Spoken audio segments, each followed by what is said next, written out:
Invocando sus brujas,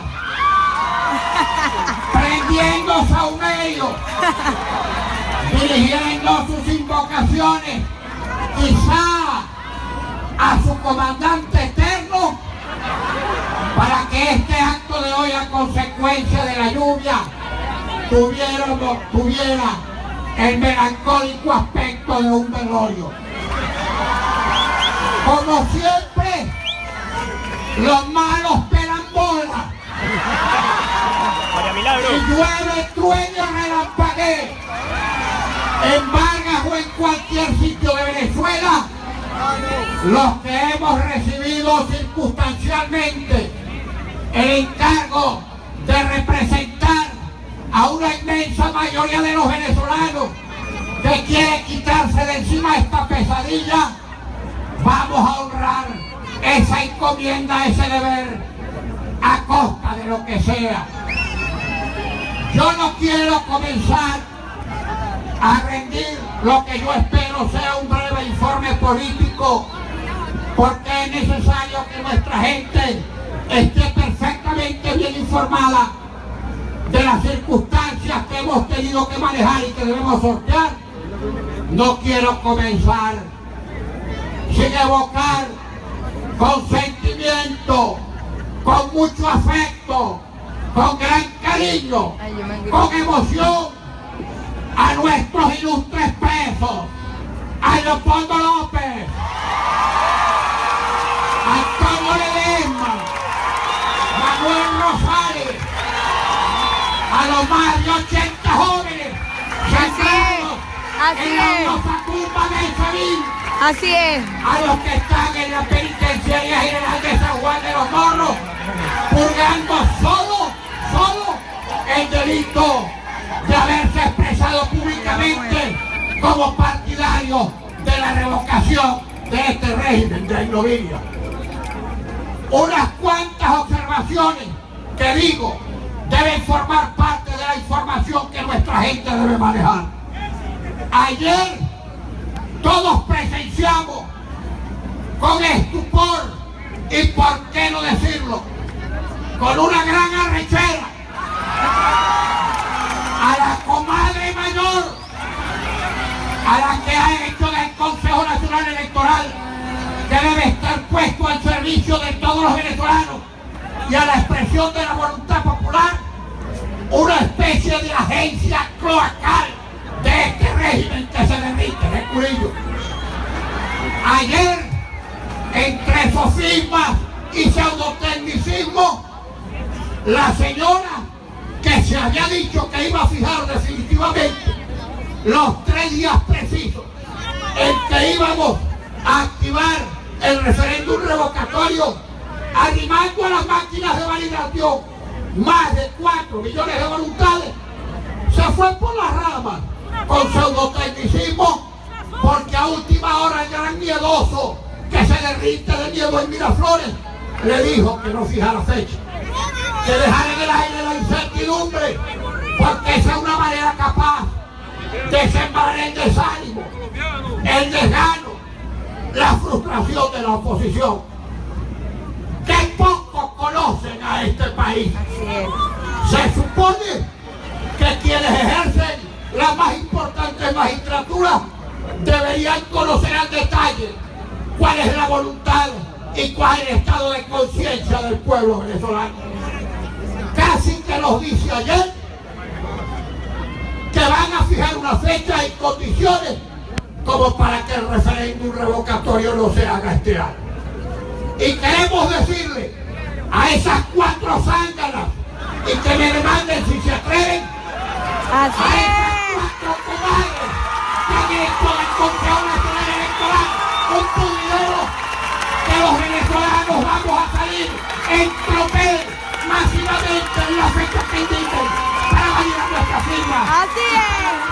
Y sacar al bandido que tenemos instalado en Venezuela.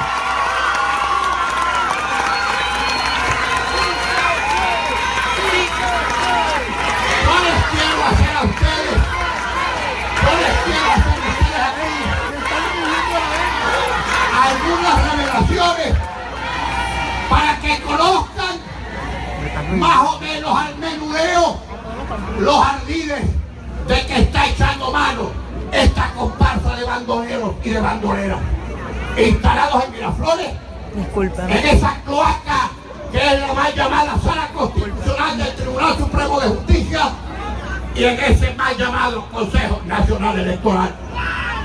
Ellos anduvieron pensando en un primer momento que pudieran matar el revocatorio mediante una sentencia que devolviera el proceso al momento de volver a recoger el 1% de la firma. De nada. Tenían la sentencia redactada y está redactada. No se descarte que en medio de la presión popular, pacífica, democrática y cívica que vamos a desarrollar todos estos días, y ahora les voy a explicar lo del 1 de septiembre, ellos tienen una serie de dispositivos para ver cómo frustran el referéndum revocatorio.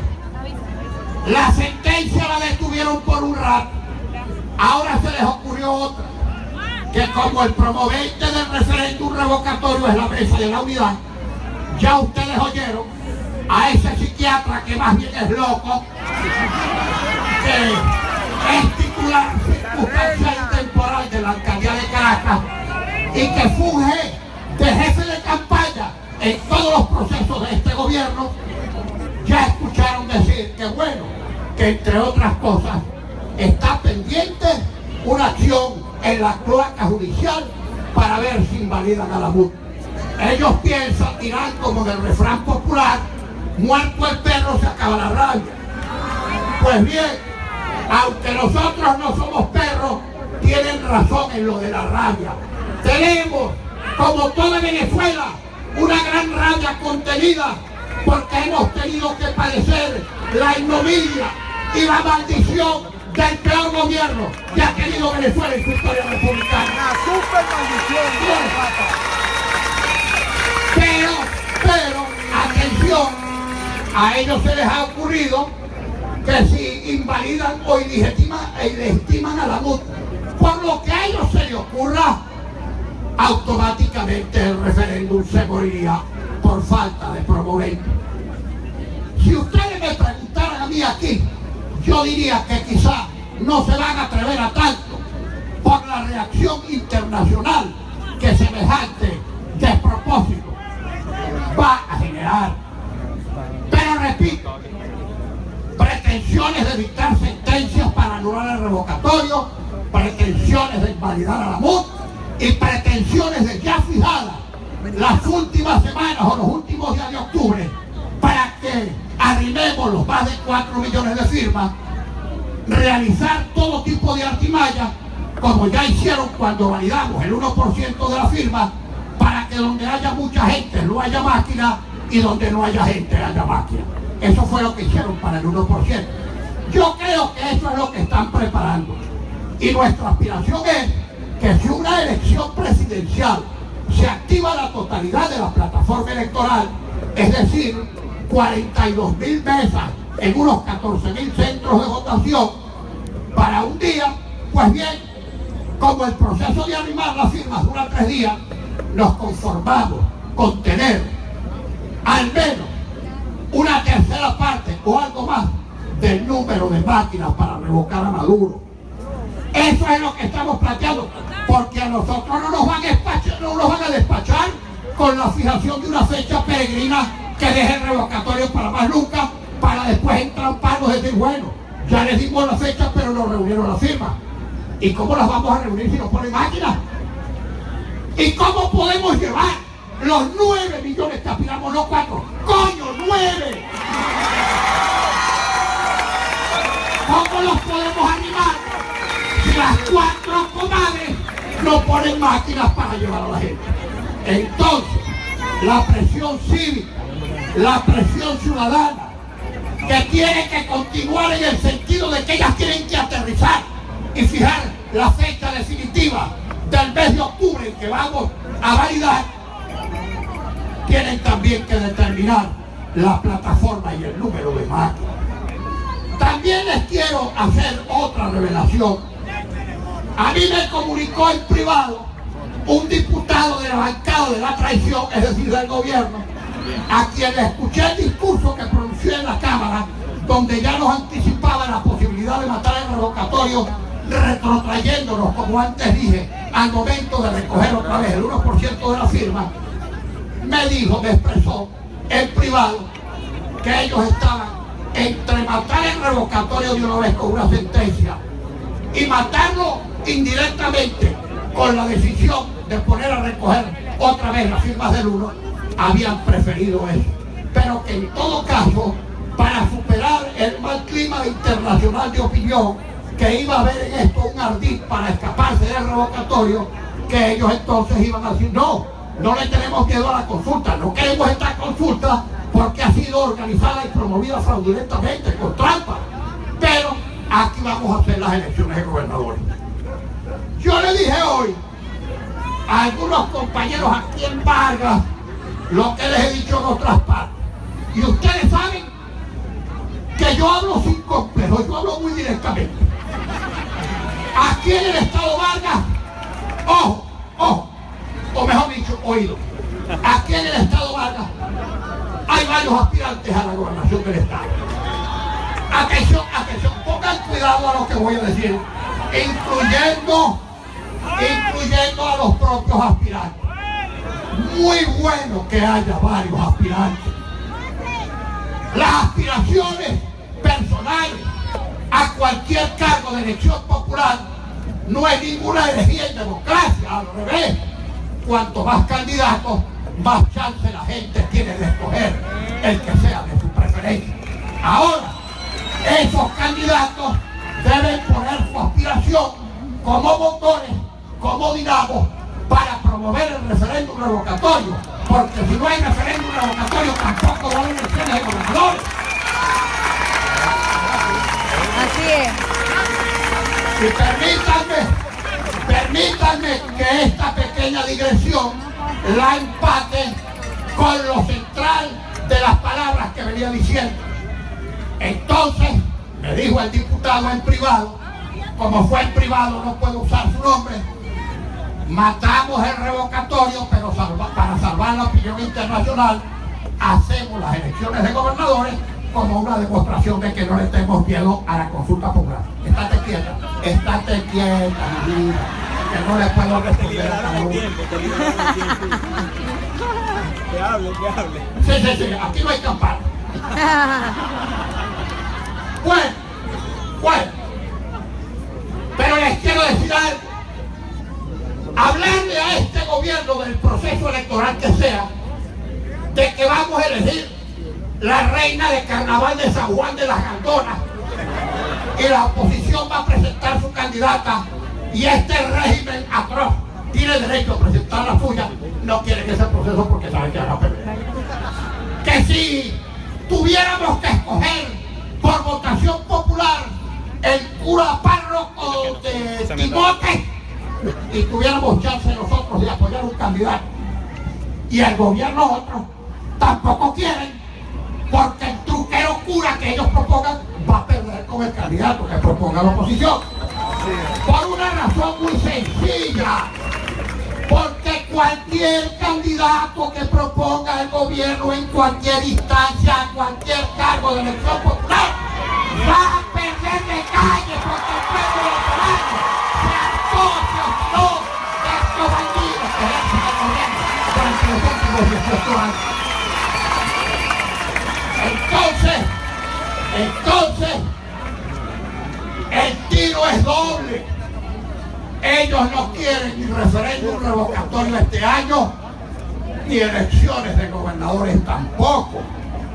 Y están poniendo el bingo lo más lejos posible para que no podamos consumar lo que es un derecho humano, un derecho constitucional inalienable e inquebrantable, como es el ejercicio al sufragio, el derecho de elegir a quien a uno le dé la gana. Paradoja terrible que estos bandoleros y bandoleras no pueden explicar que un gobierno que se dice democrático, cada vez que oye proceso electoral, sufragio, voto, es como que si tú nombraras la soga en casa del ahorcado. Ojo, y el gobierno desde su óptica tiene razón. Tiene razón porque tiene miedo. Y tiene miedo porque sabe lo que le va a pasar cuando tenga que dejar el gobierno. Y hay una gran diferencia. Si el revocatorio es este año, como tiene que ser, y como vamos a hacer lo posible para que sea este año, y por eso tenemos que ejercer una presión continuada desde las calles de manera pacífica y democrática, ellos saben que a los 30 días de revocado tendría que haber elecciones presidenciales. En cambio, si las elecciones son el año que viene, tú revocas al presidente e insólita e inexplicablemente, para completar el periodo, quedaría en ejercicio de la presidencia alguna persona designada a dedo por el propio presidente de la República.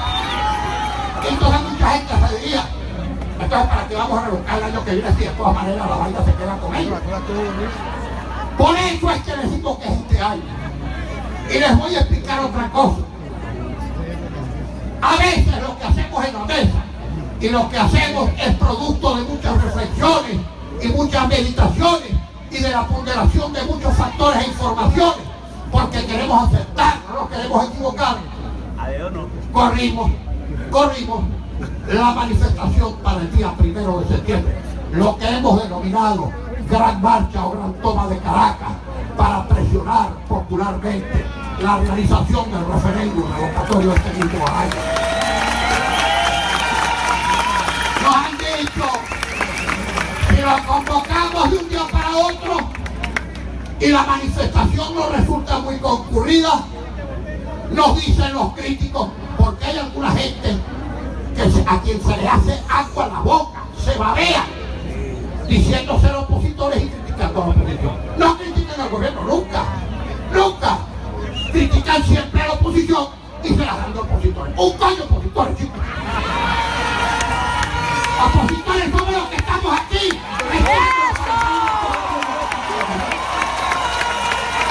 Así es, púyalo.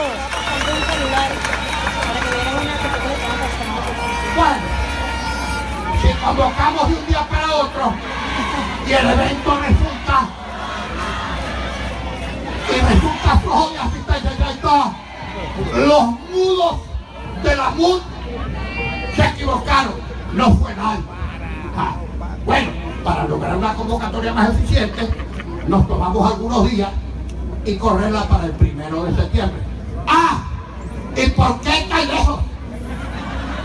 Como decimos en mi tierra, por todos lados Catalina es puerta. Si dices A, te dicen que por qué no dijiste Z. Y si dijiste Z, te reclaman que por qué no dijiste A.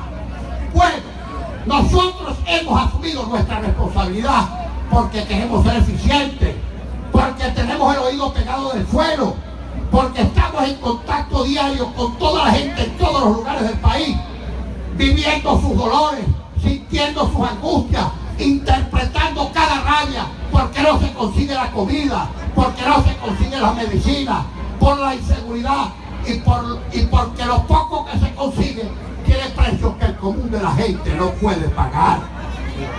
Ahora, les voy a empatar otros comentarios porque también los críticos de la MUD dicen que a la gente no le interesa el tema político.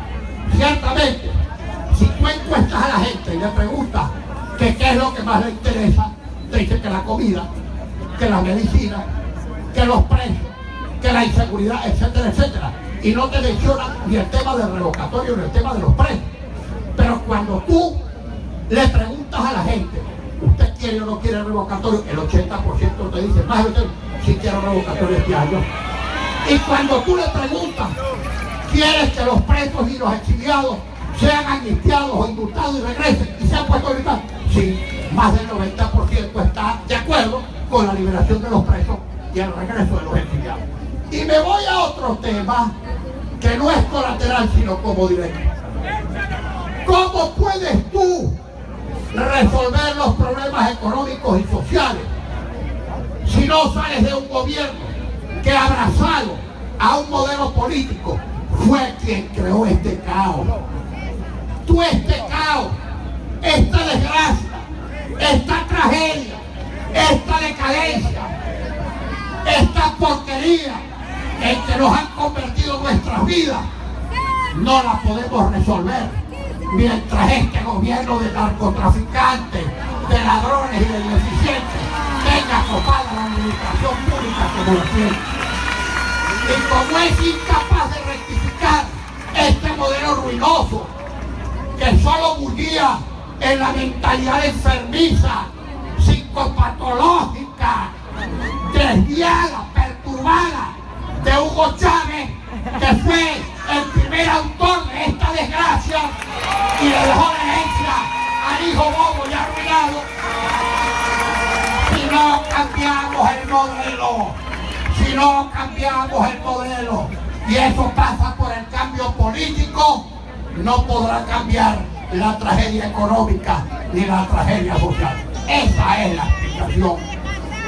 No es un capricho de dirigentes políticos que queremos salir de este rebaño de animales para ocupar el sitio y hacernos nosotros de las posiciones de gobierno.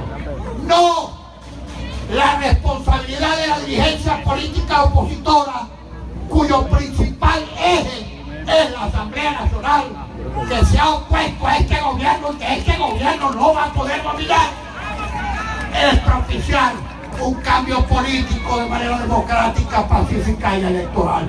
Y eso es lo que el gobierno trata de impedir. El gobierno se lo pasa diciendo que estamos jugando al golpe de Estado. Le hemos dicho al lerdo, al corto de entendimiento que tenemos en Miraflores, que los golpes de Estado no los damos los civiles, sino que los dan los militares. Le hemos dicho hasta el cansancio que para nosotros no hay golpes malos y golpes buenos, que todos los golpes son malos, que los militares no pueden estar haciendo política sino metidos en los cuarteles. Ahora, ¿quién es el que le ha echado una reverenda jalada de bola a los militares? Si no es Nicolás Maduro. Había dicho hace unos meses, ¿por qué? El culillo.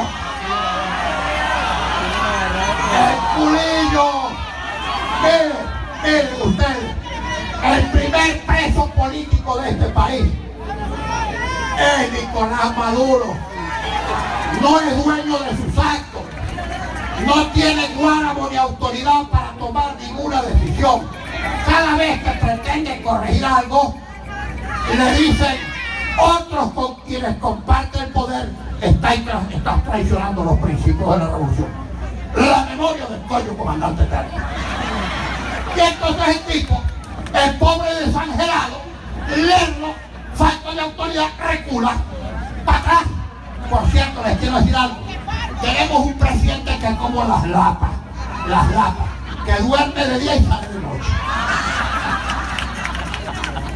Bien, bueno, entonces no toma decisión y la última ocurrencia es, después de haber dicho los militares a los cuarteles, los pone otra vez a mandar.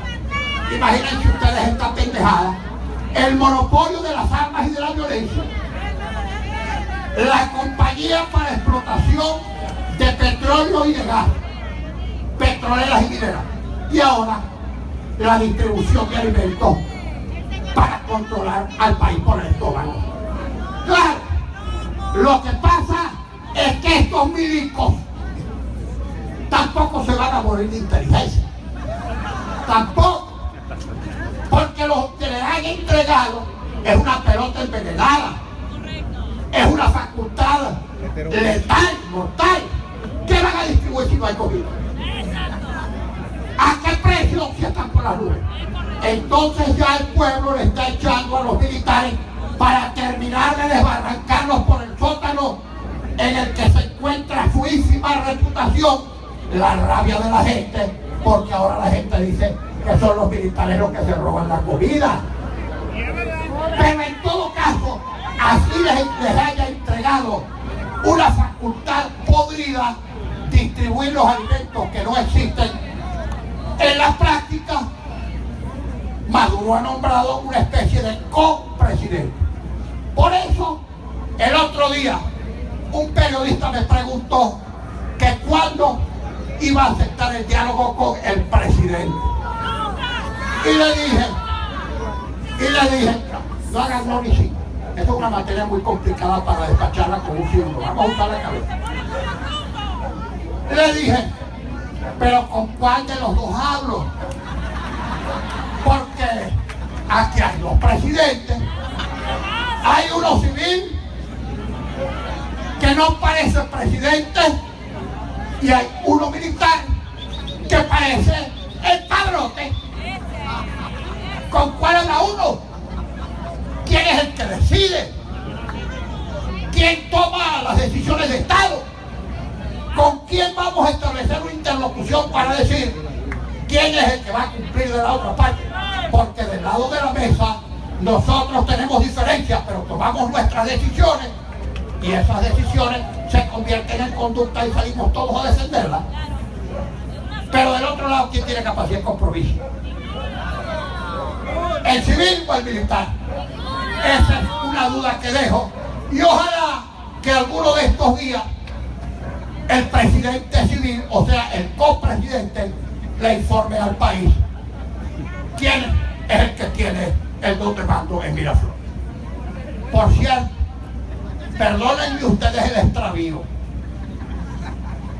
Yo escucho las alocuciones del presidente, es mi deber escucharlas para saber qué dice.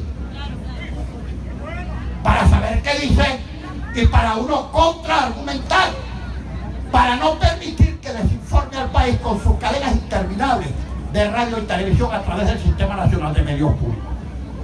Y cuando no puedo verlo, tengo un equipo muy competente de compañeros que examinan las intervenciones y me hacen los resúmenes de prensa.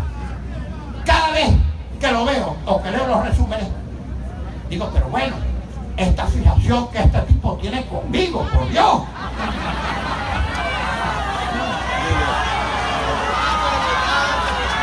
Oh, caramba, digo yo, será mi encanto otoñal del que no me he dado cuenta.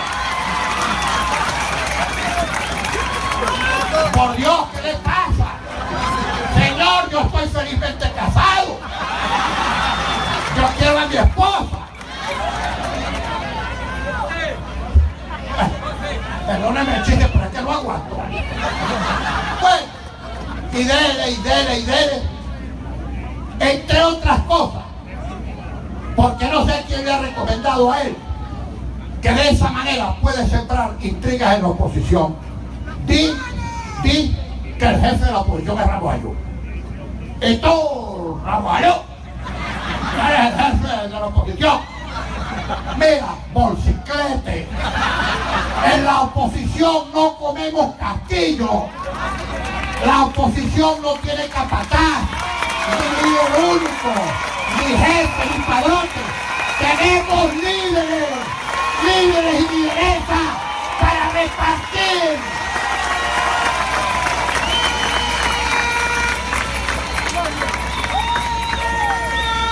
Pero bien, nos acusa de todo, de representantes de la oligarquía, de pitillantes, de agentes del imperialismo, de patrocinadores de la violencia y de la guerra económica. Caramba, le ruego a Dios, y soy católico practicante, que su excelencia no salga preñado, porque le va a echar la culpa a la mesa de la vida democrática y a la oposición venezolana.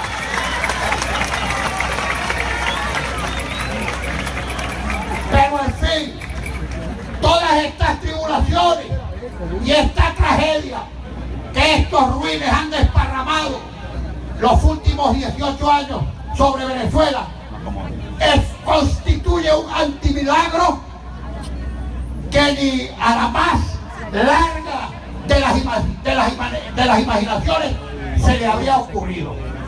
Yo creo que si a algún experto en fantasía tú le dices, por favor, diséñame una plaza, es incapaz, nunca llegaría a acertar diseñando una plaza de este tamaño.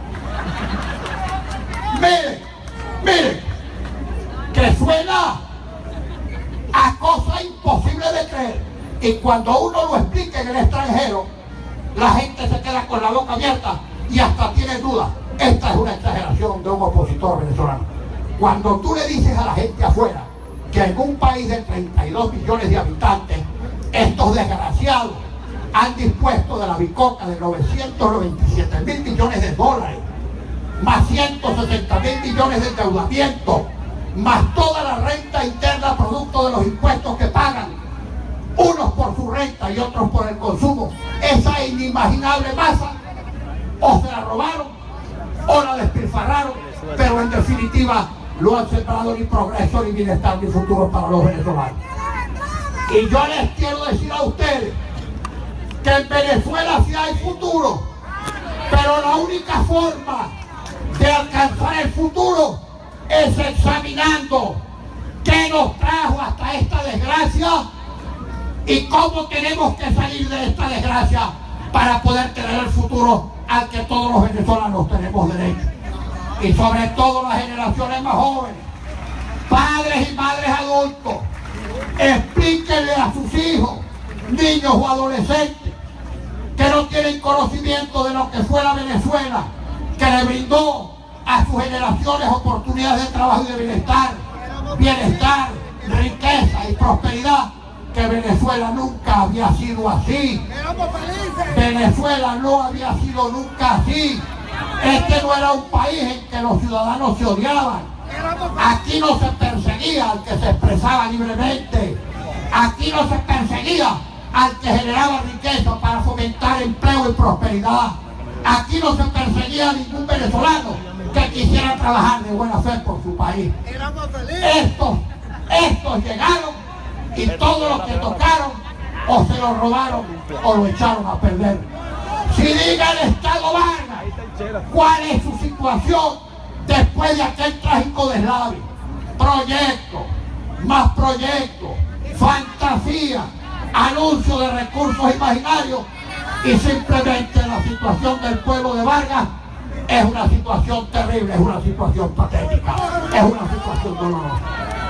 Yo les quiero decir que traemos todos estos mensajes que no son de pesimismo, sino una expresión de sinceridad para que la gente esté clara en todo lo que estamos haciendo. Futuro sí hay porque tenemos un gran pueblo. Futuro sí hay porque tenemos ganas de salir de estos zánganos.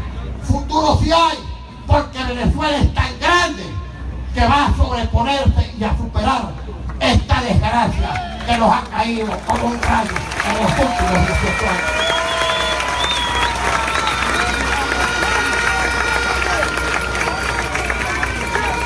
Y otra cosa que quiero expresar aquí muy claramente, porque en la medida en que los políticos le hablemos claro a la gente nos va a respetar.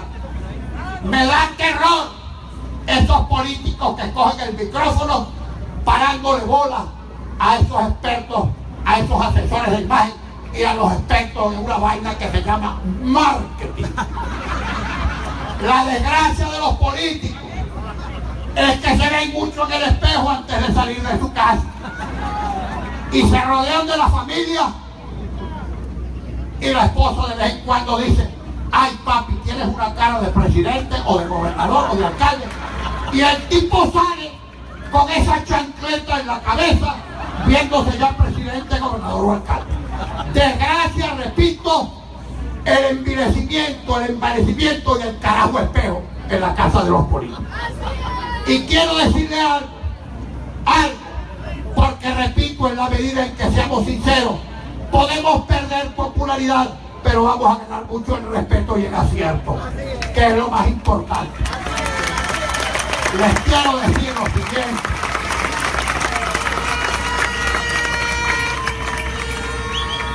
no hay forma de salir de este atolladero, y no me cansaré de repetirlo, mientras no salgamos de estos bandidos. Mientras estos estén en el poder, va a seguir el narcotráfico, la corrupción, la escasez, la ineficiencia, la indolencia, el hambre, la falta de medicinas, la inflación. ¿Cómo serán de irresponsables que con tal de salvarse ellos en su ser personal y de salvar la fortuna que han amasado ilegítimamente, no les importa que el pueblo venezolano fenezca, que el pueblo venezolano se muera. Estos creen que por negar que las cosas existen, las cosas no existen o van a desaparecer. Y entonces prefieren decir que no hay crisis humanitaria para que no entre medicina, y al no entrar medicina se nos mueren los enfermos, particularmente nuestros niños. Pero no importa que se mueran, dicen ellos, pero no admitamos que existe crisis humanitaria, porque admitir eso internacionalmente es una tragedia. Ustedes no saben la cantidad de países del mundo que están acopiando cantidades inimaginables de medicinas y alimentos y que solo esperan que el gobierno venezolano permita que accedan las medicinas y los alimentos a este país. Esta gente dice que eso es injerencismo. Injerencismo que los niños se curen. Injerencismo que la gente coma. Injerencismo que los enfermos de hipertensión, de cáncer, de enfermedades renales, de diabetes, etcétera, tengan calidad de vida y derecho a desenvolverse como cualquier otro ser humano que no padece esas enfermedades. A vivir. Bueno, esto es lo que tenemos que derrotar. Y finalmente, porque creo que estoy casi encadenado, pero desde aquí, hoy, ustedes están aquí, pero nosotros desde aquí vemos allá, más allá del cementerio, eso está full, la gente no se está moviendo, apretadita, porque la gente quiere escuchar su mensaje, porque cuando estamos todos juntos y nos vemos las caras, hay un intercambio de aliento, un intercambio de esperanza, un intercambio de fe. Somos muchísimos, demasiados, incluso militares y civiles que han vencido el miedo porque son funcionarios públicos y están expuestos a que los voten por expresarse libremente. Que dicen, no importa que me voten, voy a asumir el riesgo de expresarme porque mi situación personal cuenta muy poco y lo más importante es el destino de todo Venezuela. Quiero decir algo finalmente, porque hay algunos que me recomiendan, no, Henry, cuidado, no hables del tema militar. ¿Cómo? De eso es que voy a hablar, que jode.